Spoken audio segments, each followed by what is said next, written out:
Assalamualaikum warahmatullahi wabarakatuh. Selamat pagi, Om Swastiastu, salam sejahtera untuk kita semuanya.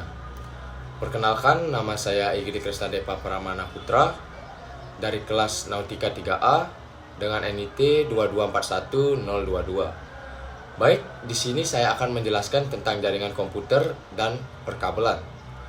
Materi jaringan komputer dan perkabelan melibatkan sejumlah konsep penting untuk dipahami dalam merancang, mengelola, dan memahami jaringan komputer.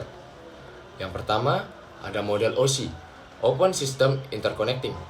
Model ini mendefinisikan 7 lapisan yang menggambarkan bagaimana data bergerak melalui jaringan, mulai dari perangkat keras hingga perangkat lunak.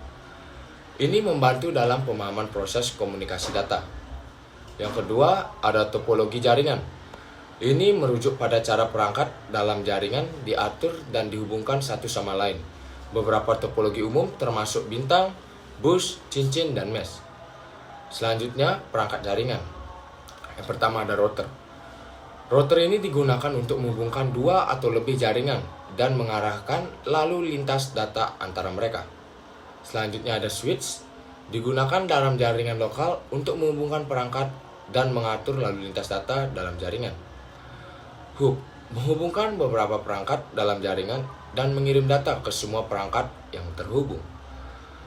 Selanjutnya ada access point, AP. Digunakan dalam jaringan nirkabel, Wi-Fi, untuk menghubungkan perangkat nirkabel ke jaringan kabel. Selanjutnya ada protokol jaringan. Protokol adalah seperangkat aturan dan konvensi yang mengatur komunikasi data di jaringan. Contoh protokol termasuk TCP atau IP, HTTP, DNS, dan banyak lainnya. IP address dan subnetting. IP address adalah alamat unik yang digunakan untuk mengidentifikasi perangkat dalam jaringan. Subnetting adalah cara membagi jaringan menjadi subnet yang lebih kecil. Pengkabelan. Kabel UTP, Universal Twisted Path, digunakan untuk menghubungkan perangkat dalam jaringan Ethernet. Selanjutnya ada fiber optic cable. Digunakan untuk transmisi cahaya dalam jaringan yang memerlukan kecepatan tinggi dan jarak jauh. Selanjutnya ada konektor. Yang pertama ada konektor RJ45. Digunakan dalam kabel UTP untuk menghubungkan perangkat dalam jaringan Ethernet. Ada yang disebut dengan SC, LC, dan ST. Jenis konektor yang digunakan dalam serat optik. Keamanan jaringan ini melibatkan berbagai langkah untuk melindungi jaringan dari ancaman seperti virus, malware, serangan DOS, denial of service, dan upaya peretasan.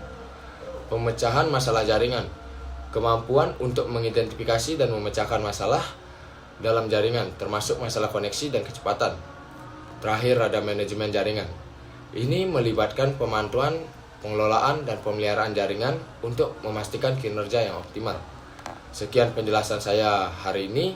Jika masih ada materi yang kurang dari saya mohon maaf. Selamat pagi. Sekian, terima kasih.